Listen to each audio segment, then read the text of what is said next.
fais partie effectivement du mouvement des femmes semencières, donc c'est pas une association, c'est un mouvement libre en fait, il n'y a pas de structure en soi.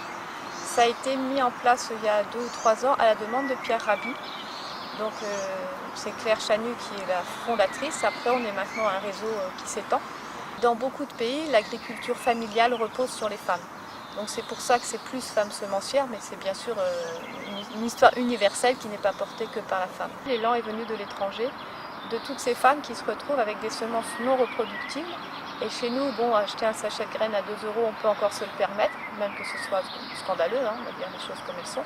Mais c'est plein de populations qui n'ont absolument pas les moyens de racheter de la semence. Et c'est vraiment prendre des personnes dans dans des pays différents, là où il y a la demande, et de les accompagner pour qu'elles retrouvent et leurs anciennes variétés et comment les reproduire pour retrouver l'autonomie.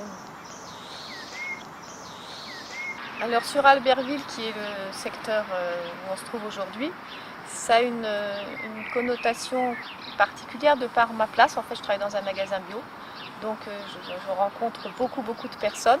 Et c'est vraiment sonner l'alarme parce qu'il faut savoir que maintenant dans tous nos magasins, tous les légumes, les fruits, mais surtout les légumes que l'on commercialise sont de base de semences F1, donc non reproductibles. C'est certes cultivé bio derrière avec plus ou moins de conscience suivant la taille, parce que plus on fait grand, moins on peut garder la qualité. Ça, il faut quand même être conscient qu'on retrouve aussi en bio de la grande production. Certes, il n'y a pas d'intrants, mais on n'a pas la même qualité qu'un petit maraîcher qui fait ça avec une autre conscience. Donc ce qui est important, et qu'on essaye de, voilà, juste que les gens prennent conscience de cette chose, de réadapter des variétés partout où on se trouve. Donc on est en zone de montagne, on a des personnes qui sont jusqu'à 1000, 1500, 1800 mètres.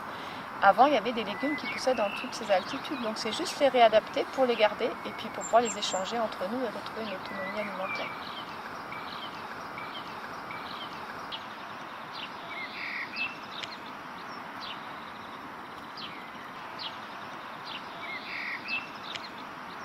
Donc au début, j'ai pris une carte avec les 2 savoirs et j'ai localisé un peu toutes les personnes qui donnaient leur contact pour essayer de mettre en place des petits réseaux beaucoup plus proches, que les gens puissent se rencontrer entre eux. On draine maintenant en fait beaucoup plus qu'Albertville parce qu'on a toute la Maurienne, la Tarentaise, on est sur à peu près 100 km à la ronde. Hein. Je me déplace maintenant pas mal aussi en Haute-Savoie. Mais je suis juste tisseuse de liens. Et c'est les gens après qui se regroupent et qui s'organisent de façon différente. On essaye de répertorier un petit peu toutes les personnes plus âgées ou qui ont beaucoup de terrain et qui ne l'utilisent pas, pour savoir si elles sont prêtes à le partager avec d'autres. On propose aussi des formations. Donc je fais venir 2-3 intervenants pour qu'on puisse, ceux qui en ont envie, aller un petit peu plus loin, expérimenter un peu la permaculture, un peu la... Alors, par contre, la reproduction de semences, ça c'est des choses très précises. Donc en une journée, on a vraiment les bases. Et on agit aussi pas mal dans les écoles, autant que faire se peut. On essaye de remettre dans les écoles maternelles et primaires des jardins. Donc on n'attend pas les subventions de l'éducation nationale. Il suffit d'avoir 4 palettes et un sac de terre. Et on a un jardin qui a démarré vivant.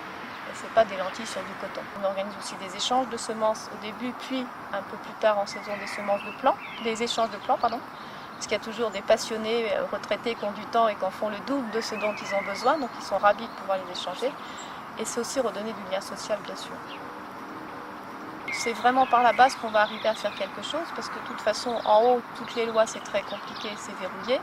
Tous ceux qui sont dans la décision sont dans le pouvoir de l'argent, donc ils font leur chemin.